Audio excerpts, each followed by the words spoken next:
I'm Phil Bixby. I'm half of My Future York, along with Helen Graham.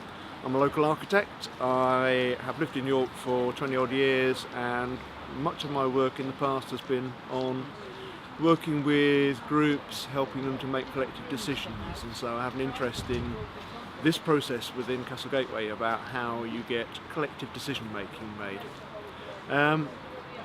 The process we've been doing over this weekend has been about getting people to look at the draft master plans and start to try and imagine how this place might be in the future. What we want to try and do from here on is to keep that conversation going with people, so that people don't simply turn up, say, oh, I like this bridge here, or I like that road there, and then walk away from it, but they keep contact with the project and keep sharing their views in ways which enable the detail of design, the detail of the proposals to be firmed up in ways which continue to work with what people want, rather than simply being what the council think they want, or what's been done elsewhere. Our response has been very positive. Most of the people who we've spoken to want to see change in the area. Most of the people we spoke to had, in many cases, quite firm ideas about what they would like to be able to do here. They've turned up and they said, I'd really like to be able to ... whatever the ... is.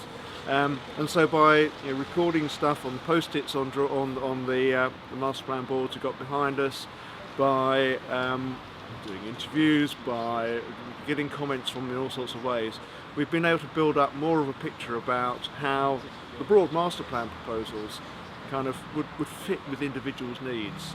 People say, I want to be able to cycle into the city from the south safely. I want to be able to get to the city centre and park my bike safely. Or saying things like they want to be able to bring friends here, spend an afternoon and do a circular walk around the area, visit places, but be in a pleasant surroundings all the time. So people have been coming up with that sort of stuff.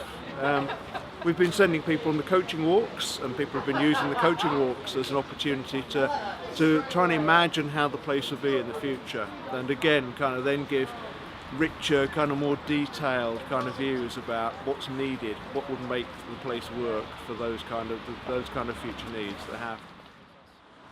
Differs in two ways, I guess. First way is that we've used this process right the way back from kind of getting the initial brief for the project, and that's very unusual. There's this common view that you can't give people a blank sheet of paper and expect anything back, and what we've done here is to find what we felt were useful questions to fill that gap. And so people were involved in the shaping of the brief. It wasn't a case of simply people being given a set of design options and asked which one they prefer. People were asked what they wanted to be able to do and what they felt was important.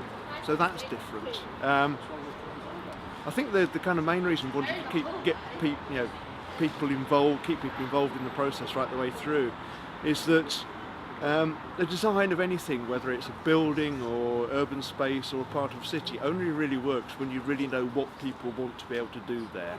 And unless you go through the process of really asking for detailed questions for detailed responses to that and that sort of stuff, then you're always just designing empty vessels which don't really kind of fit anybody. They become one size fits all kind of parts of city, rather than potentially different, vibrant places which fit with what people want to do there. I think that one of the things that's happening in Britain today is we're using outdoor space more. We're starting, the notion of people sitting outside cafes. If you talked about that 20 years ago, people laughed their socks off.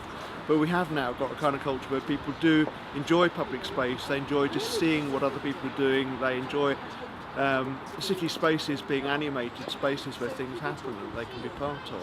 And I think we're going to see more of that, and I think what we're going to want now is different spaces which have specific characters to allow specific things to happen. So places which are good for performance, places which are good for large groups to meet and do things together, places which are maybe have a finer grain and which allow for people to kind of do stuff kind of individually or meet friends and spend time together.